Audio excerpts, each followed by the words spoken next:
Hello my dear soul family. आज ये video मुझे पता नहीं कौन सुनने वाला है, किसके पास जाएगा। There could be a trigger warning. अगर आपको नहीं अच्छा लगे तो आप वीडियो उसी टाइम पे बंद करके निकल सकते हो, बट अगर आपको लग रहा है कि if this is coming in front of you then that means it has a purpose. आपको कुछ सुनना है या फिर किसी और को चाहिए होगा तो आप उसके साथ ये वीडियो शेयर कर सकते हो।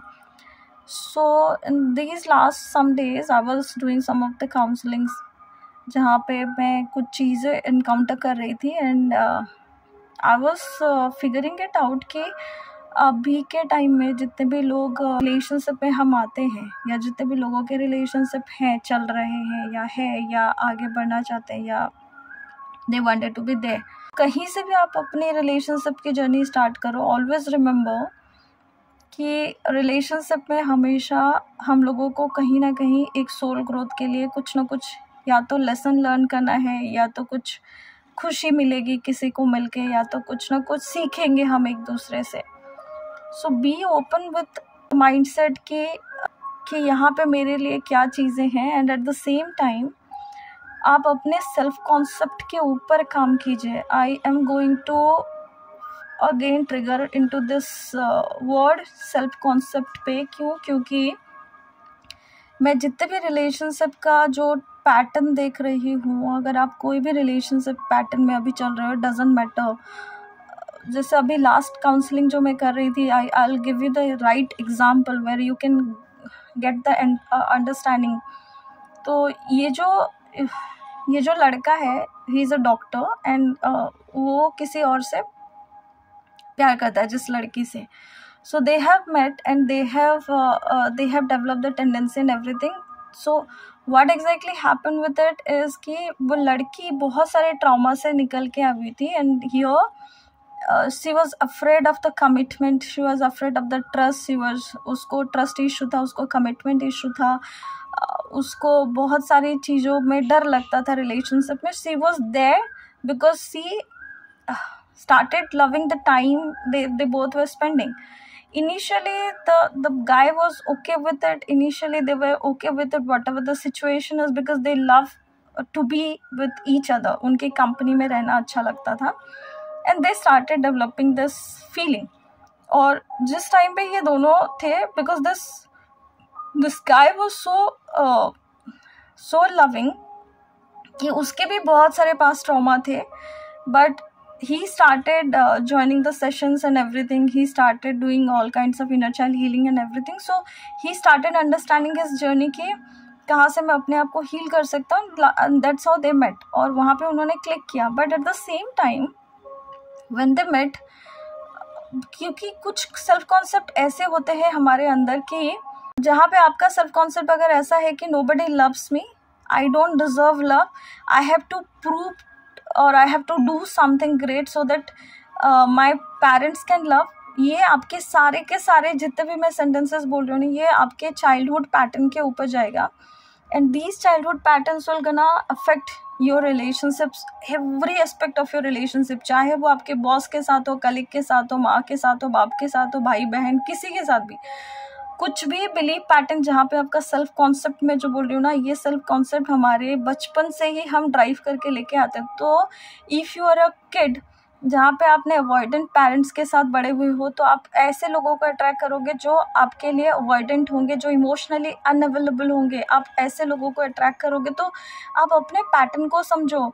जहाँ पे आपके पेरेंट्स अगर आप कुछ अच्छा करते हो, then only they gonna appreciate you, they gonna prove you that you are their kid, और आपको वो वैलिडेशन मिलती है, तो you are always going to prove them with the validation to do something. और वैसे ही पार्टनर को आप एक्सेप्ट करोगे या अट्रैक्ट करोगे, और उस तरीके के लोगों के आसपास रहना चालू करोगे जहाँ पे आप बहुत अच्छा काम करोगे, तो ही जाके उनसे आपको वो वैलिडेशन, वो खाना मिलेगा। At the same time, some people play the victim role also, because उनको कभी किसी ने उस तरीके से बोलने का मौका नहीं दिया था, जिसकी वजह से वो अपने सारे इमोशंस को सप्रेस कर देते हैं। All of the things started from the childhood, कि आप किस तरीके के पैटर्न में अपब्रिंगिंग आपकी हुई है, और वहाँ से आपकी जितने भी रिलेशनशिप प्रॉब्लम्स हुई है वो क्यों और किस वजह से हुई है। And I am literally going to tell you कि आप ना आज के दिन में देखो, अगर आप लड़की हो तो आप अगर मैरिड हो तो आप देखो कि आप ना कहीं पे आपके मदर के सारे वुंड्स को आप रिफ्लेक्ट बैक कर रहे होगे, और अगर आप लड़के हो तो आपके फादर के, इधर it will be vice versa. तो कहीं ना कहीं पे हम जो चीज़ बचपन से देख के आ रहे होते हैं ना, वही चीज़ को मिमिक करते हैं, वही चीज़ को इंटीग्रेट करते हैं और उसी चीज़ को ना फिर से रिक्रिएट कर रहे होते हैं, उसी सेम पेन। मतलब अब ऐसे कैसे होता है कि आपको कैसे समझेगा, इफ somebody is there, मतलब if somebody has developed the pattern कि आपके सामने सही तरीके का प्यार आ चुका है, सही तरीके की खुशी आ चुकी है, बट आपका पैटर्न ये है कि मुझे खुशी तभी मिलेगी जब मैं थोड़ा सा ट्रामा करूँगा। मतलब you have to develop the tendency. तो अब आप क्या करोगे कि कितनी भी शांतता रहे, कितनी भी आप सुकून से जी रहे होगे ना, आपको वो सुकून नहीं रास आएगा। आपको क्या कर लगेगा, वो पार्टनर या आप खुद, अगर आप उस तरीके के एटमोसफेयर में अपब्रिंगिंग आपकी हुई है जहाँ पे आपके फादर बहुत सारे ड्रामा क्रिएट करते थे, या every day it is like a battlefield, या every day it is like a chaos. तो यहाँ पे मैं किसी को चोट नहीं पहुँचा रही हूँ, I am just talking about the inner child, जहाँ से हमारी सबकी सबकॉन्शियस बिलीफ पैटर्न बिल्ड होती है। तो इस जगह पे जैसे जैसे आपकी अपब्रिंगिंग हो रही होती है, उसी सेम बिलीफ, उसी सेम फियर, उसी सेम इनसिक्योरिटीज़ के साथ हम बढ़ रहे होते हैं, और यही सेम पैटर्न ना हम अपने रिलेशनशिप में देखते हैं। और इस जगह पे आपको चाहे सही तरीके की खुशी भी मिल रही होगी ना, आप उसको पुश कर दोगे, एक हाथ दूर रखोगे और अपने आप को डिसाइड करोगे क्या ये सही है, क्या ये सच है, क्या ये नहीं है। अपने डाउट, अपने इनसिक्योरिटीज़ की वजह से आप ऐसी ऐसी चीज़ें उस पार्टनर को बोलोगे, उसको टेकन फॉर ग्रांटेड लोगे। और बहुत सारी जगह पे तो ये ऐसे में मैंने देखा है कम्युनिकेशन गैप इतना होना चालू हो जाता है, बिकॉज सी फीमेल्स, हर एक कम्युनिकेशन में फीमेल्स बहुत सारी जगह पे सप्रेस्ड इमोशन में म्यूट हो जाती हैं। साइलेंस, उनके लिए साइलेंस सबसे ज़्यादा मैटर करता है। The very moment you realise your women is now silent, इसका मतलब है कि कहीं ना कहीं शी इज़ हर्ट, कहीं ना कहीं उसको कुछ ना कुछ चोट लगा है। और जहाँ पे आदमी साइलेंट है या आदमी एग्रेसिव हो रहा है या कुछ अलग चीज़ें चल रही है, कम्युनिकेशन जिस दिन बंद हो गया उस दिन के बाद से समझ जाओ उस रिलेशनशिप का द एंड होने ही वाला है, कुछ ही दिन में वो हो जाएगा। The very moment you put your ego aside and you come before each other and talk about it, जब आप उसको खुले दिल से रखना चालू करते हो, अपने दिल से बोलना चालू करते हो, this is where I have not felt love, this is the place कि आपने ऐसे मुझे बोला, and you have to have that ear, you have to have that ear and heart to open yourself कि जैसे आप उसको सामने से बोल पा रहे हो, आपको भी वो सामने से बोल पा रहे, दोनों एक दूसरे को एक्सेप्ट कर पाओ। बहुत टाइम तो मैंने ये भी देखा है कि people can't even accept themselves as they are, क्योंकि आप जिस रिलेशनशिप में आते हो आप हर जगह पे एक जैसे नहीं ट्रीट कर सकते लोगों को, क्योंकि रिलेशनशिप का मतलब होता है it is give and take, it is like the expectation that you have built. अगर आप उसको कम्युनिकेट नहीं कर रहे हो, every day you are not communicating with each other, आप दोनों की रिलेशनशिप का क्या ही गारंटी है। मतलब बाहर के लोग और आप में क्या डिफरेंस है। आज के लोग में बहुत सारे लोग मुझे बोलते हैं हम फ्लो में चल रहे हैं। What is the flow? It is chaos damn, you are not in the flow, because flow का स्टेट का मतलब होता है जब आप किसी के साथ हो आपको एक ईजीनेस फील होगा, आपको ईजी लगेगा, आपको प्यार महसूस होगा, आपको हर एक चीज़ ईजी लगेगा। और अगर आपको हर टाइम पे एक मेहनत लग रही है कॉल करने में, एक बात करने में, you are not feeling like कि ईजी नहीं है इसको कॉल करना, इससे बात करना, ये सुनेगा नहीं सुनेगा, ये बात करेगी नहीं करेगी, if you are feeling like this, इसका मतलब कहीं ना कहीं आप दोनों में कोई ना कोई गैप बैठ रहा है जिसकी वजह से ये रिलेशनशिप आगे चल के गिर जाएगा if you are not working on it. दूसरा, आप ऐसे पार्टनर्स को अट्रैक्ट करना बंद कर दो। अगर आपके ये पैटर्न है तो अंडरस्टैंड विद इट, आप मेरे साथ बैठ सकते हो काउंसलिंग के लिए, आप मेरे साथ कनेक्ट कर सकते हो टू अंडरस्टैंड योर पैटर्न। अगर आपके साथ अलग अलग भेस में, अलग अलग कपड़े में, अलग अलग चेहरे में सेम एक्शन, सेम तरीके का प्रॉब्लम, सेम तरीके की चीज़ें बार बार रिपीटेटिव पैटर्न में हो रही है, इसका मतलब है कि it is the time for you to go inwards and check your own pattern की आप हमेशा अपना प्यार जब भी आपको मिलता है, कहीं से भी चाहे मिले, उस प्यार को आपको पुश करने की आदत है क्या? आपको प्यार मिलते ही डर लगता है क्या कि फिर से कुछ ना हो जाए, फिर से मुझे चोट ना लग जाए। आपको इनसिक्योरिटीज़ कितने, आपके ट्रस्ट इश्यूज़ कितने, आपके कमिटमेंट इश्यूज़ कितने, आप अपने पास्ट सेल्फ से हील हो चुके हो क्या, अपने पास्ट ट्रॉमा से हील हो क्या। अगर ये सारी चीज़ें नहीं हैं तो सामने वाला जो पार्टनर आपके साथ आएगा ना, आप एक्सपेक्टेशन ये रख रहे हो कि मुझे एक चोट लगी है और ये पार्टनर आके वहाँ घाव को भर देगा। भाई वो चोट कैसे भरेगा जब आप उसको नहीं बोलोगे कि यहाँ मुझे चोट लगी है। He is not. अब हमेशा हमारे रिलेशनशिप में प्रॉब्लम ये होता है कि we think our partner is a mind reader. It is not.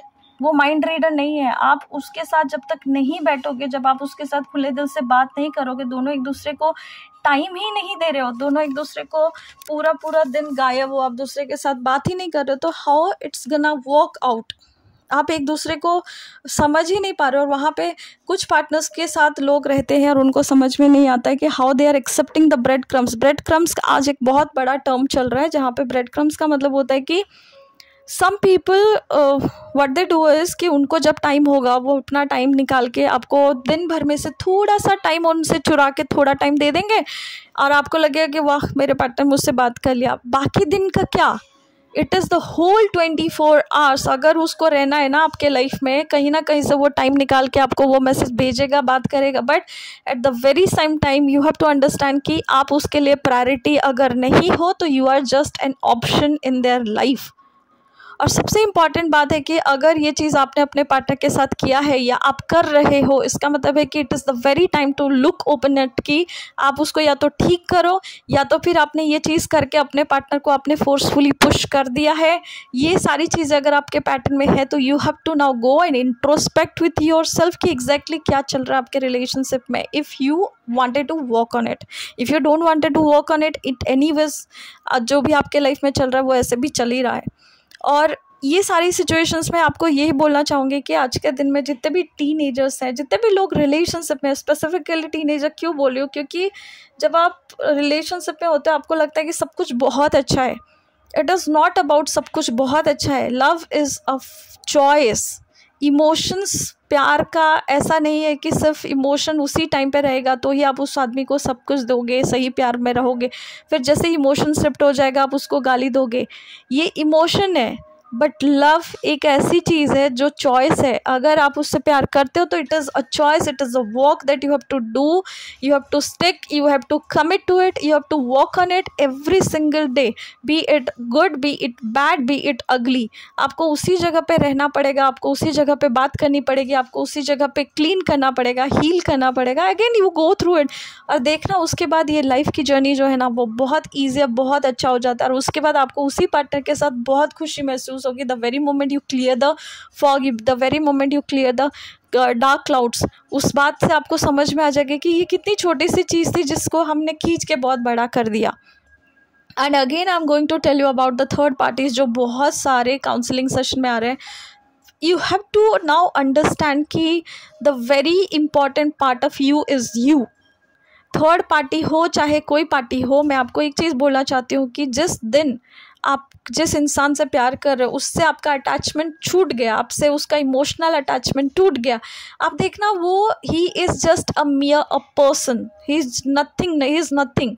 क्योंकि उसके साथ प्यार का जो बॉन्ड आपने बनाया है ना वो because of you that bond has created, because you are the one who feel loved about it. आपने उसको इतना स्पेशल बना के रखा है। So it is you who is creating that love atmosphere ना।